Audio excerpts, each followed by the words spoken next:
नमस्कार, आप देख रहे हैं प्रताप न्यूज़ और मैं रमेश टेलर आपका स्वागत करता हूं।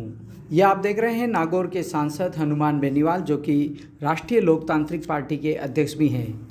आपको बता दें कि राष्ट्रीय लोकतांत्रिक पार्टी एक पंजीकृत पार्टी है और 29 अक्टूबर 2018 को इसका पंजीयन किया गया था। ये दल देश का 59वां और राजस्थान का पहला पंजीकृत क्षेत्रीय दल है, जिसे हाल ही में लोकसभा चुनाव के बाद निर्धारित अर्हताएं पूर्ण करने के बाद भारतीय निर्वाचन आयोग द्वारा मान्यता दी गई है।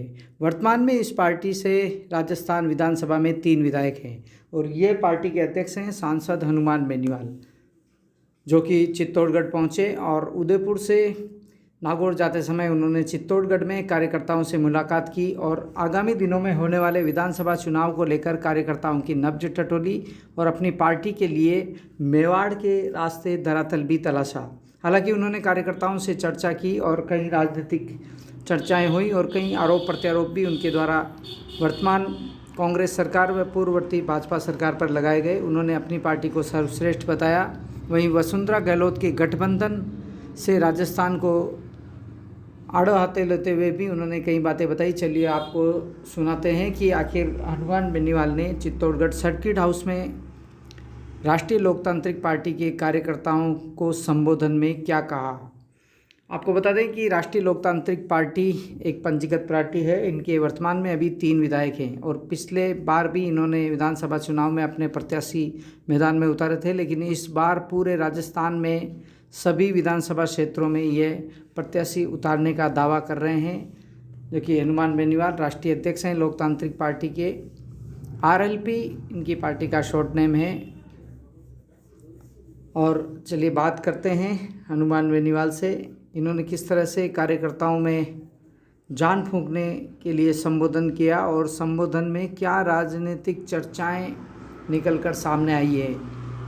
हालांकि ये दावा कर रहे हैं कि इस बार पिछली बार की तुलना में इनकी पार्टी की सीटें ज़्यादा आएगी और सभी विधानसभा क्षेत्रों में हनुमान बेनीवाल अपनी पार्टी के प्रत्याशी उतारेंगे। इस बात का इसे दिला रहा हूँ कि मैंने पूरे राजस्थान का इलाका देखा। आपको चिंता करने की आवश्यकता नहीं है। इन लोगों के पास थोड़ा कमजोर है तो हमारे दूसरे भाई मजबूत हो जाएंगे। कांग्रेस बीजेपी से मजबूत, PTP और दूसरी आदिवासी जो पार्टी वो मजबूत है। कांग्रेस बीजेपी राजस्थान में कहीं भी मजबूत नहीं है। ये मैं आपको विश्वास के साथ कह रहा हूँ। इसलिए आप अपनी ताकत हौसले को एक सही दिशा के अंदर रखें। लक्ष्य में प्राप्त करना वो 7-8 महीने का समय, इसमें आपको पूरी ताकत दिखानी है। एक को जोड़ना।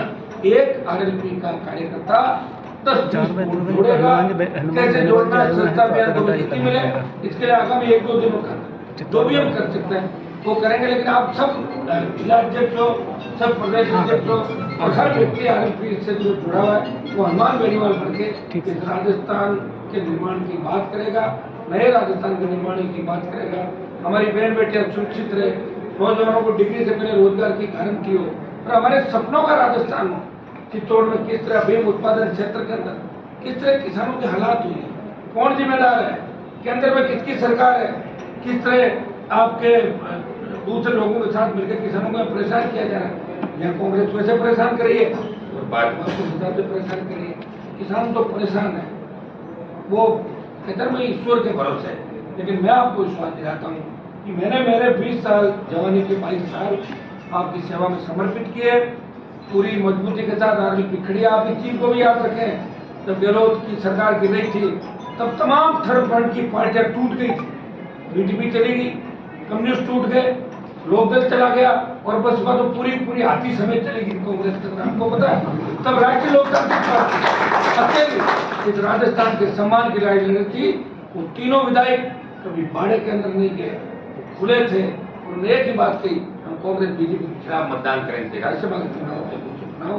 तो भाई हमने आपका सम्मान रखा और पेपर लीक जो कल गिरफ्तारी हुई उसमें आपके संघर्ष का ही परिणाम कि सिविल लाइन फाटक 10,000 से ज्यादा संख्या में हमें प्रदर्शन किया। चित्तौड़ के अंदर भी जब सेकंड है बड़ा प्रदर्शन तमाम जिला मुख्यालयों पे पहले दिन RLP से करें। जिस तरह पेपर लीक की घटनाएं हो रही है, जिस तरह अपराध सर चढ़ के बोल रहा है, जिस तरह भ्रष्टाचार का अखंड भ्रष्टाचार में राजस्थान सरकार के मंत्री, मुख्यमंत्री की नजदीकी लोग डूबे हुए और भारतीय जनता पार्टी 4.5 साल बाद उसे राजस्थान याद आया। 12 दूल्हे और 1 लुटेरी दुल्हन, 13 लोगों के साथ। तो भाइयों, इन चीजों को अपने को याद रखना है कि वो 4.5 साल कहाँ गए थे, वो 20 साल कहाँ गए थे। वो वसुंधरा गहलोत का गठबंधन जिसने राजस्थान को बर्बाद कर दिया, या नौजवान आत्महत्या के अंदर बेरोजगारी के तंगा के नंबर 1 पे, अपराध में नंबर 1, किसान आत्महत्या नंबर 1, और ये राजस्थान आरपीएससी माध्यमिक शिक्षा बोर्ड और कर्मचारी चयन आयोग बोर्ड, तीनों जो एक साख थी तीनों के देश में, वो साख गिर गई। किस तरह की खुली लूट खसोट चल रही है, बदरी माफिया राजस्थान को चला रहा है।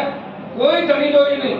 अगर राष्ट्रीय लोकतांत्रिक पार्टी नहीं होती तो राजस्थान में लोग ये कहते कि वोट देने जाएं या नहीं जाएं, या नोटा को डाल दें, हम किसको वोट दें। मैं धन्यवाद दूंगा जवानों का कि हर परिस्थिति का आपने मेरा साथ दिया।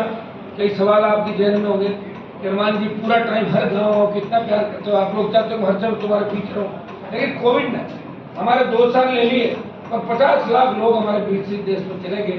उसमें अगर सबसे बड़ी जिम्मेदारी थी कोरोना के अंदर प्रधानमंत्री नरेंद्र मोदी और राजस्थान में अशोक गहलोत, राजस्थान में मिलकर कांग्रेस और भाजपा ने हमें मारा। गैस सिलेंडर के अभाव में लोगों ने दम तोड़े, रेमडेसिविर इंजेक्शन नहीं थे, न कोई वेंटिलेटर, न आईसीयू, न हॉस्पिटल के अंदर बेड थे।